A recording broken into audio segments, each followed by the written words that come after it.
Okay, everyone, we will get started with John Schneider. Take our first question here in the front. Thank you. Hi, John. Hey.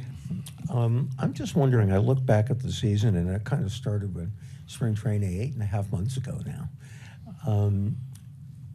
Do you look at it as one season, or has it kind of been like 2 or 3 at this point? One, to be honest with you. I think that whenever you start a spring training, this is kind of where you want to end up. Doesn't always happen, so you have to appreciate it. But, yeah, man, this is the story of the 2025 Blue Jays. Pretty cool. Third row on the right side.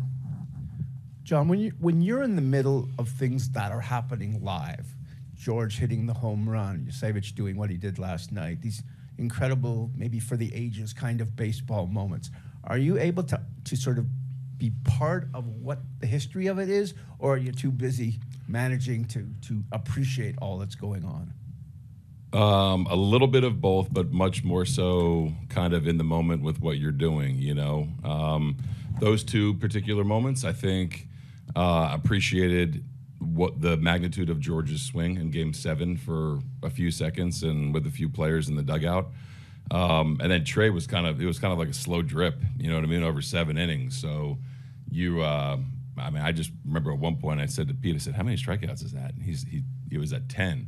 Because you kind of lose track of that a little bit when you're following along in the order and things like that. All right, who's coming up next? But man, there were some funny adjectives between myself and Pete after a lot of those pitches that Trey threw that were in the zone and then out of the zone. So it was fun to watch. But I think that you're a little bit more in the moment of managing than you are kind of being a fan.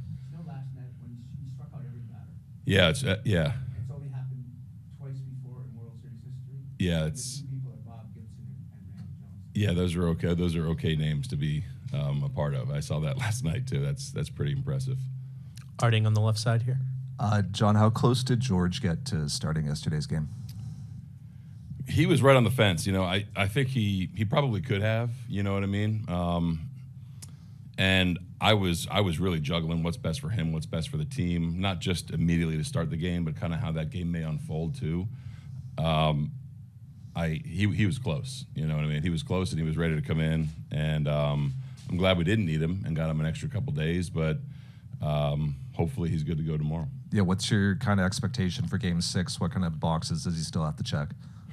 Not many, to be honest with you. I think just making sure he feels comfortable and confident tomorrow, you know what I mean? And not just for, one at bat, to go in and to compete and kind of get locked into a game. So he's kind of checked every box physically so far. So see how tomorrow goes.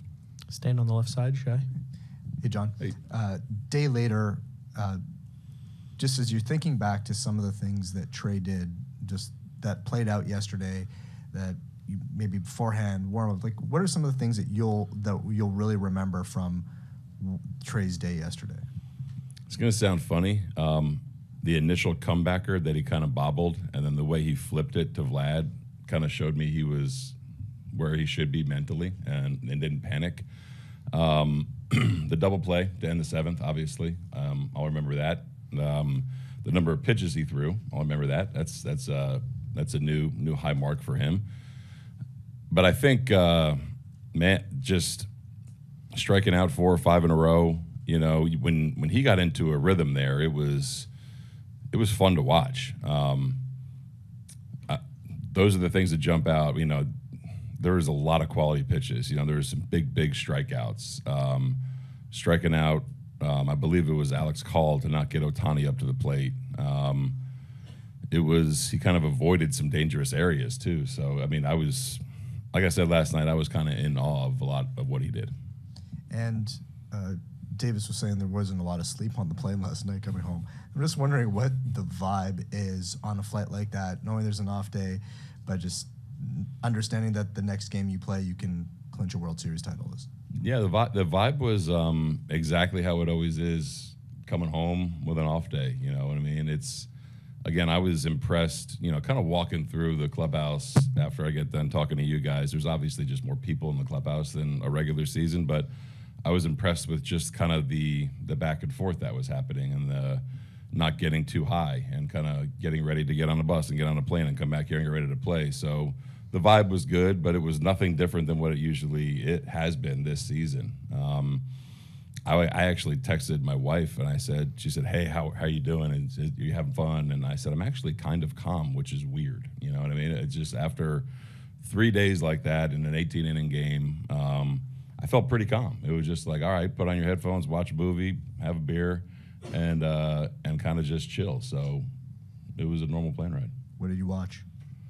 What did I watch yesterday? I go back and forth. Yesterday was Den of Thieves. A good bank robber movie from LA. So that was kind of in the queue. Third row in the middle. Hello, John. Congrats on the win last Thank night. you. That was incredible. Just wondering how you're feeling being back at Rogers Center with a chance of winning it all tomorrow, hopefully. How does it feel? Does it to be welcomed by a hometown crowd tomorrow? It feels great. I can't wait. For one, it's nice to be back here. You know what I mean, and sleep in your own bed. But I can't wait to see what this place is like tomorrow. You know, watching it on video from across the country with the people here watching. Never seen anything like that. Never seen a watch party like that. So I'm excited as hell to see what this place is like tomorrow. The guys are too. They're talking about it as well. We can't wait. You know, you kind of want the game to start right now, but it should be fun. Totally. And one other question for you about Kevin Gausman starting tomorrow. Obviously, we saw how well Trey did yesterday. We know Gausman's, of course, a great pitcher. What are you thinking about putting him on Game 6 tomorrow going up against Yamamoto? It should be a fun rematch. You know, I think Kev's outing kind of got overlooked because Yamamoto was so good in Game 2. You know, Kev kind of matched him pitch for pitch there until the 7th. It'll be, you know, you kind of think of it as like an old school pitcher's duel about to happen, you know, but you never know how it's going to unfold. But we've got all the confidence in the world in Kev. He's kind of been our guy, you know, for the last couple of years. So he's pitched in big games before, postseason, regular season. He's always consistent. Love handing him the ball tomorrow. Ron here in the front. So you got back to the ballpark, what, about 8 a.m.?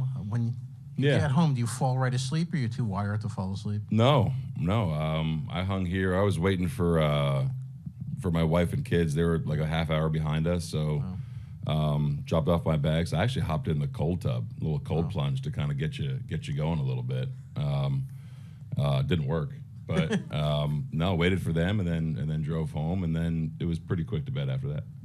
And looking at your team, there's a lot of players with open personalities, and Addison and Davis.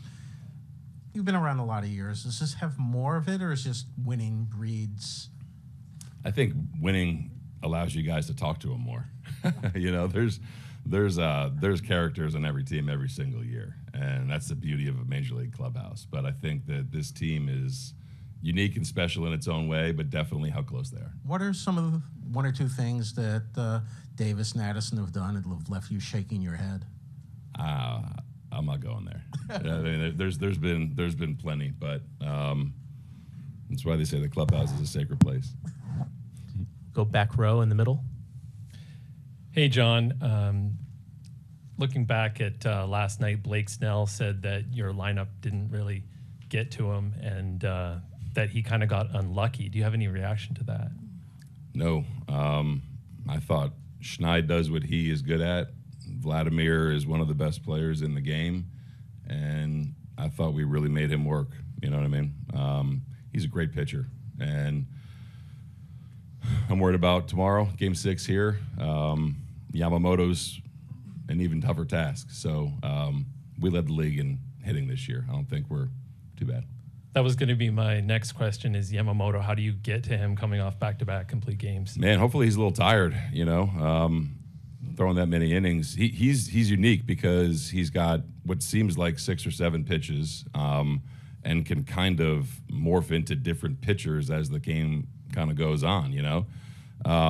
You got to be stubborn. You have to be ready to hit, and you have to be stubborn with what kind of swings you're taking. That's what it comes down to. He's not a guy you can kind of wait out. You know, he's going to pound the zone. Sometimes you got to force some action on him. You know what I mean? If he's going really well. So I think having seen him will help us. We hadn't seen him in the regular season, so get some feedback from the guys and formulate a plan with Pop and Lou and Hunter and get after it. We'll do 2 more in the back right corner. Hey, John. Still on Yamamoto. Was there a lot to learn from just that one start? Like, are there a lot of takeaways from that you can take into tomorrow? I think just it's always easier when you actually see a guy and kind of feel what his stuff is playing like, and kind of what it does in comparison to other guys you faced. The delivery is a little unique, obviously, and there's some deception there, but that's about it. It just comes down to putting together a good plan and saying, kind of seeing how he's going to attack. Is it going to be the same way, which he had a lot of success with, or is he going to deviate a little bit, and can we be ready to kind of pivot with him? Third row in the middle here to finish up. Hi, John. Hi. Otani was obviously amazing in Game 3, but the last 2 games, you guys are actually doing very good job neutralizing him. So what's you guys are trying, and what's going well? I think just locating better, Again, man, he's hit some pitches that weren't terrible. Hit him for doubles, hit him for homers. I just think we're locating better and kind of giving him different looks, different pitch types, different velocities, different locations, and you're always aware of when he's coming up, and I think that we've done a good job the last 2 games of just putting the ball where we want to and pitching to some weak contact. All right, John, thank you very much for coming in. We appreciate it. Thank you, guys.